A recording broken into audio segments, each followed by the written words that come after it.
Behind us is the council's contribution to National Parking Day, which is supposed to show some alternative uses for public space, particularly some of the public space that's used by motor vehicles. And Councilmember Wells was really excited to show something on the ground to show, for example, how many bicycles can fit in the space that's occupied by a car, to show what a wonderful, tranquil little space with some greenery you can create for just a few square feet of roadway. And Washington Parks and People jumped up and came with sod and grasses and trees, and it's just remarkable. If you sit there right next to Pennsylvania Avenue, a major roadway, what a lovely, peaceful time you can have. Wonderful. I think you summed it up. I think we've programmed it in a way throughout the day that these 4 parking spaces, or maybe 6 parking spaces, have created a place for storytelling, eating food, sharing food together, meeting people on the sidewalk, playing in the grass, doing yoga, doing Zumba, and just gathering in what was a parking spot earlier this morning. And so it's been a great fun opportunity and a great opportunity for us to talk about.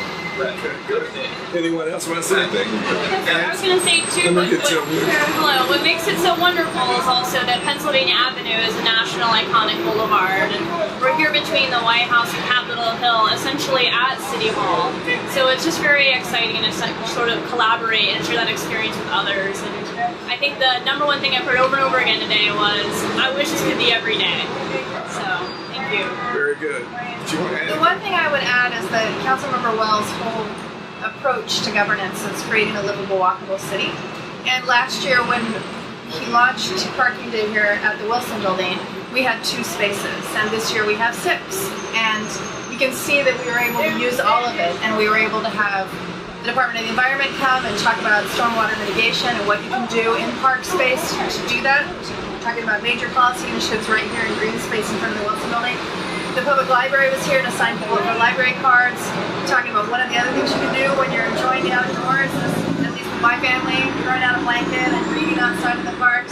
We had Common Good City Farm here, which is a wonderful local farm right in the heart of the city, growing fruits and vegetables and working with low-income communities to make sure that they have access to fresh fruits and vegetables. And I mean, all of these are conversations that wouldn't have happened today had we not been able to seize this public space to create that dialogue, and getting the green space gets people out, and the information keeps them interested. And the kebabs that we were eating, vegetable kebabs got people out, and those were vegetables grown right here in DC at Common Good City. We're definitely in conversation with the Office of Planning, talking about ways we could do even temporary playground spaces where there's all kinds of different portable softscape equipment that you can pull out and create playgrounds and park spaces in areas where you wouldn't normally do it. And the Department of Parks and Rec also has some tools to do those kind of things too, and we've seen it being done in other cities. I'd like to see more of it here, and the council members definitely had a conversation with Director Tregoning and the director of the DPR to talk about how we can move that along. And the Councilmember Wells is also working on ways to create incentives for temporary uses on an ongoing basis of underutilized spaces. For example, vacant lots. How can we make those more readily available for community gardens to people in the time before they may be developed, but something that engages the community and gets the space active. And living in a federal city is that we have these big federal buildings, we have these long blocks, and so what we're doing today is we're showing how we can animate the public realm in a way that would bring a little bit of whimsy, a little bit of creativity, because usually DC is not known for all of its style.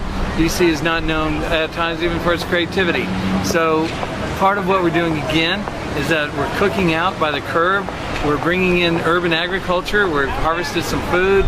We're making shish kebabs, and we've had yoga out here today. We're really trying to animate the public realm in a way that give people other ideas of what can we do to be creative and just continue to make this a fabulous place to live. Okay.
For more information about the Office of Planning's Citizen Planner Initiative, go to www.planning.dc.gov.